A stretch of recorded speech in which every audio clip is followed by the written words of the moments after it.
everyone, good morning and welcome back to my YouTube channel.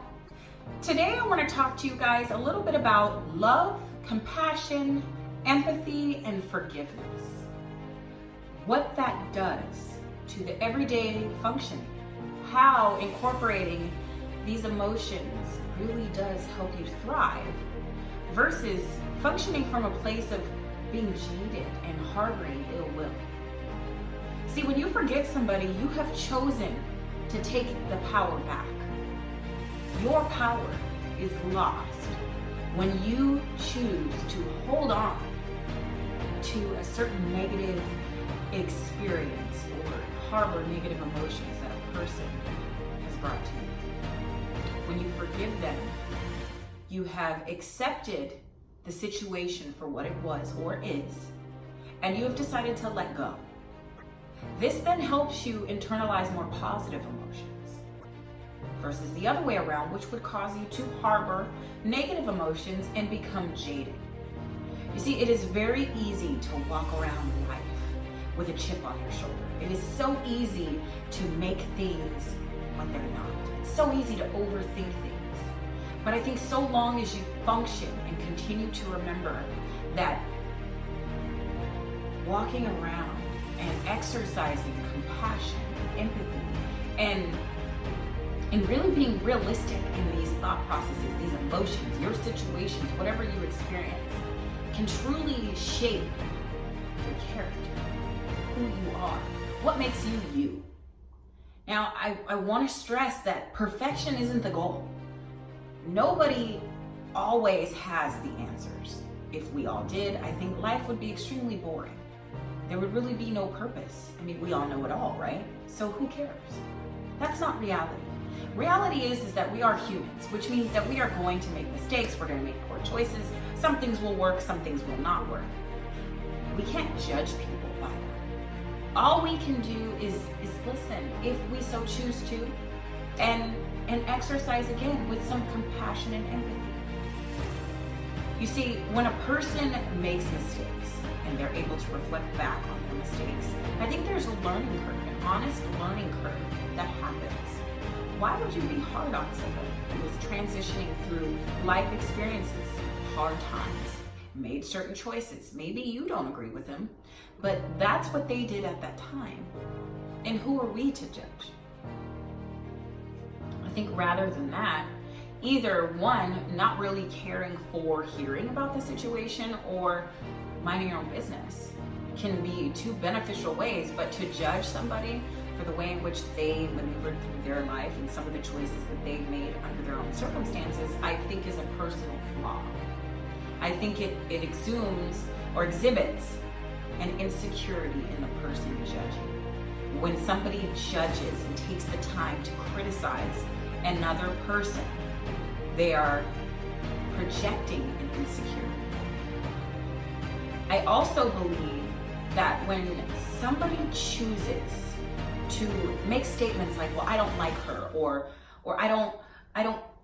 I'm gonna judge her for whatever reason, I think that's also an insecurity. That's a form of projection, and it's actually internalized self-dislike, self-hate.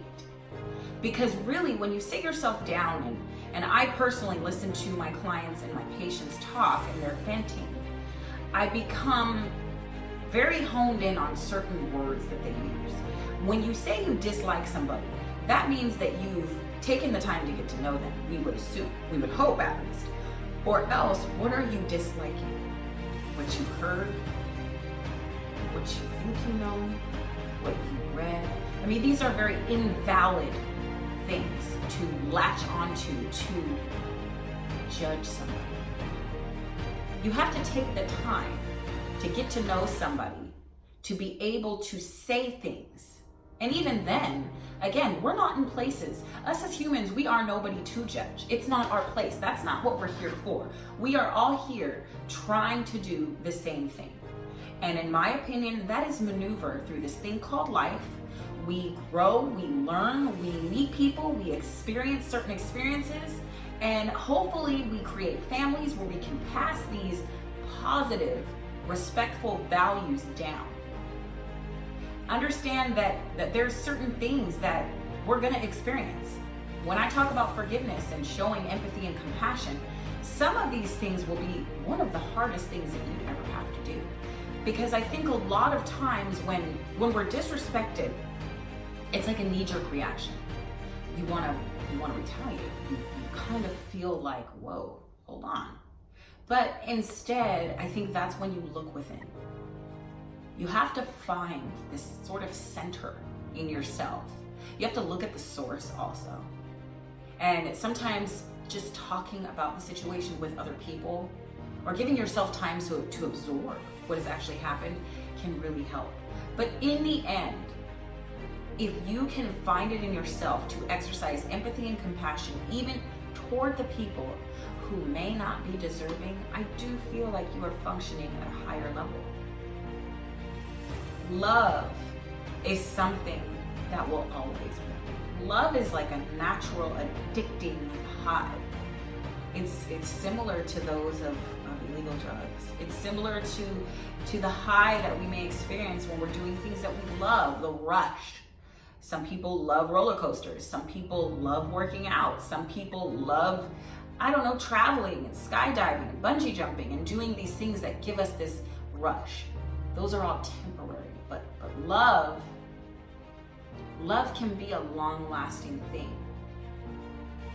Maybe your relationship may not be long-lasting. So in that sense, the love can dissipate, it can shift, it can change. But to have love in your heart, to function from a place of love is a strength. Always remember that with forgiveness, with compassion, with empathy, with love, things could be better. If we all practiced every day, instead of yelling back at somebody or retaliating to somebody who has disrespected us, instead forgive. Instead, try to understand. It may be impossible. Believe me, I have personally been in situations where I have been made fun of for the way that I looked as a child at 13, and I found out. And although I do not understand that kind of disgusting behavior, I was raised very differently, I forgive this person for doing such trashy things. I do. Because that enabled me, that allowed me to let that go. So there is what I talk about when I say, even in the most uncomfortable situations, exercising forgiveness is the best thing that you can do for you.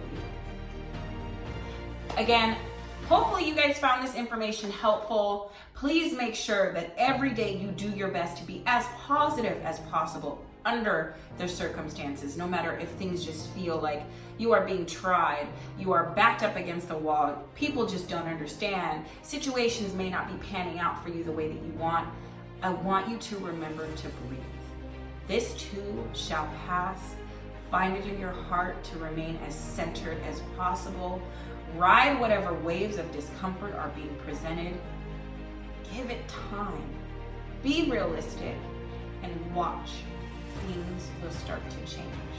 Because remember, I'm not sure the outlook most of us have. Some people are religious, some people are not. My point is if it's the sources that you believe, God that you believe, higher energies that you believe, whatever it is, they have a way of removing things from our lives that are not meant to be. Because they hear conversations that are being held behind our back. I'm gonna say that one more time. Wherever you believe, higher source, God, higher power, they hear the conversations that are being had behind your back. They will remove the people that are being disrespectful. The universe has a way of moving things out. Please don't fight that. Embrace whatever uncomfortable changes are happening and watch things shift. Sometimes the hardest thing and the right thing are exactly the same. And sometimes we resist it because we are uncomfortable with change. Sometimes change can be one of the most beautiful things that we've ever experienced. Don't forget to love one another. Don't forget to exercise that empathy and compassion. I hope you guys enjoyed this video. Please find and follow my Instagram at littlefit_PHIT_nurse. My Snapchat FitPHIT_nurse25. Please don't forget to like this video and subscribe. Comment below. Let me know what you think. Hopefully you guys have a fantastic day.